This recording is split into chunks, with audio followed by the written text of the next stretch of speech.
warahmatullahi wabarakatuh. Halo anak-anak semua, bagaimana kabar kalian? Semoga kalian semua tetap dalam keadaan sehat walafiat dan tidak kurang satu apapun.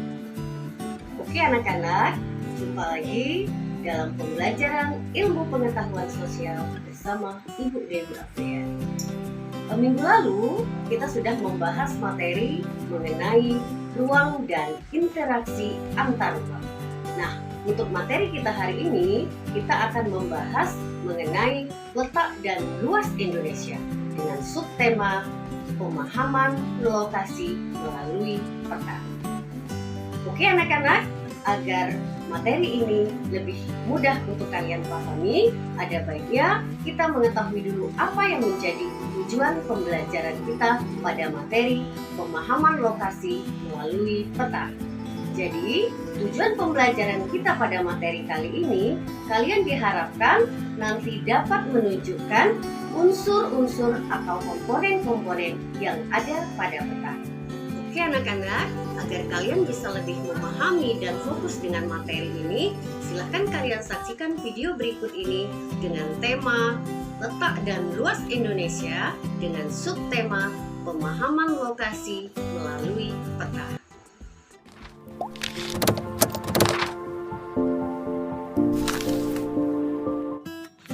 Oke anak-anak, kalau pertemuan sebelumnya kita sudah membahas mengenai ruang dan interaksi antar ruang, kali ini kita akan membahas mengenai pemahaman lokasi melalui peta.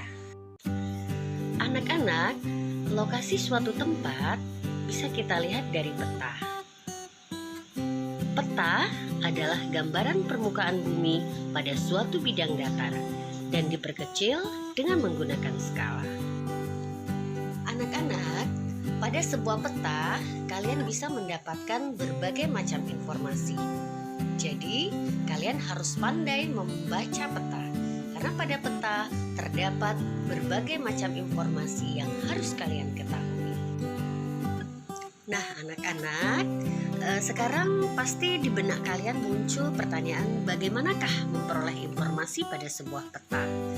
Nah, untuk menjawab pertanyaan-pertanyaan itu, sudah barang tentu kalian harus lebih dulu mengenai unsur-unsur ataupun komponen-komponen yang ada pada peta tersebut. Oke anak-anak, sekarang kita akan melihat komponen-komponen yang ada pada peta. Komponen peta yang pertama adalah judul peta, yang kedua skala, yang ketiga orientasi peta, keempat simbol peta, kelima garis astronomis, 6 insert, 7 legenda, dan 8 sumber peta. Baiklah, sekarang kita lihat untuk poin yang pertama yaitu judul peta. Judul peta menunjukkan isi suatu peta. Contoh, judul sebuah peta yaitu peta penggunaan lahan di Indonesia.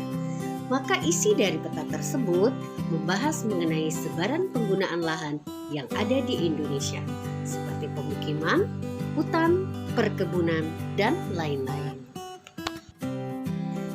Yang kedua yaitu mengenai skala peta.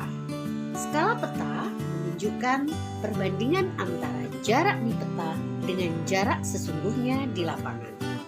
Contoh, jika terdapat skala pada sebuah peta adalah 1/100.000, berarti kita membacanya bahwasannya objek yang jaraknya 1 cm di peta akan berbanding dengan 100.000 cm atau 1 km di lapangan. Nah anak-anak, untuk skala peta kita punya dua macam skala.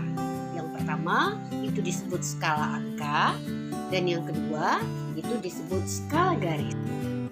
Untuk skala angka, yang dimaksud skala angka itu berwujud perbandingan angka.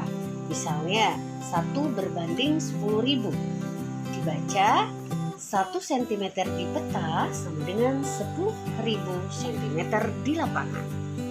Yang kedua, skala grafis atau skala garis. Skala garis adalah skala peta yang berbentuk garis dengan ukuran tertentu. Skala garis biasanya ada dalam kolom legenda. Contoh, pada peta tertulis 1/500.000. Dibaca 1 cm di peta berbanding 5 km di lapangan.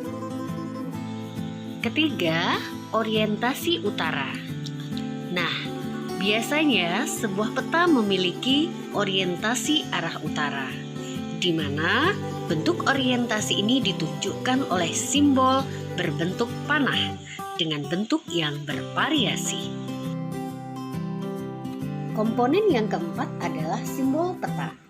Simbol peta adalah tanda khusus pada peta yang mewakili objek yang dipetakan.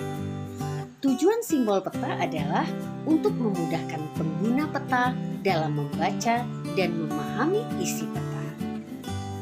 Berdasarkan bentuknya, simbol peta dapat dibedakan menjadi 4 macam.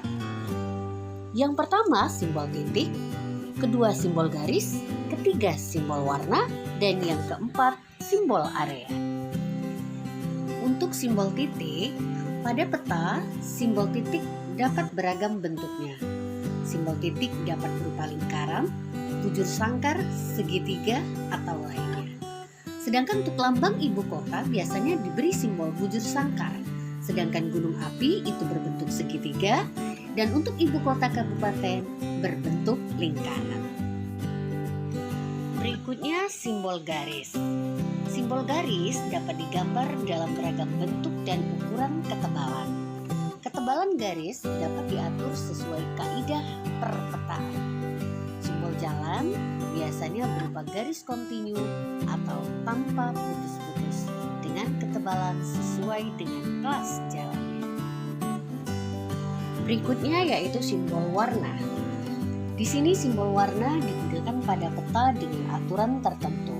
Jadi tidak sembarang warna dapat digunakan untuk objek-objek tertentu, karena ada aturan perpetaan.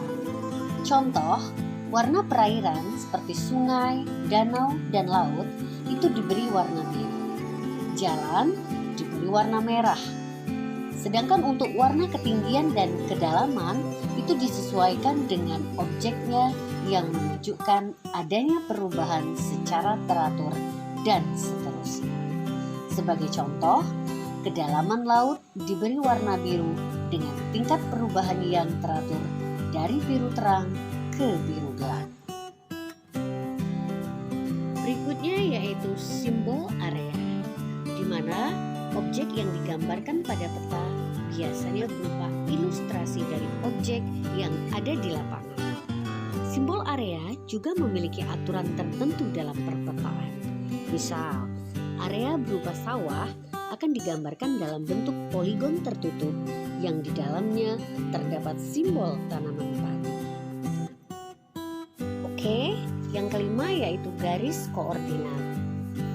Garis koordinat adalah garis hayal pada peta berupa koordinat peta dalam bentuk garis lintang dan garis bujur. Garis koordinat sangat penting pada peta karena garis ini akan menunjukkan lokasi pada peta dibanding lokasi lainnya di permukaan bumi. Selain itu, garis ini juga akan menggambarkan karakteristik suatu lokasi atau wilayah yang dipetakan.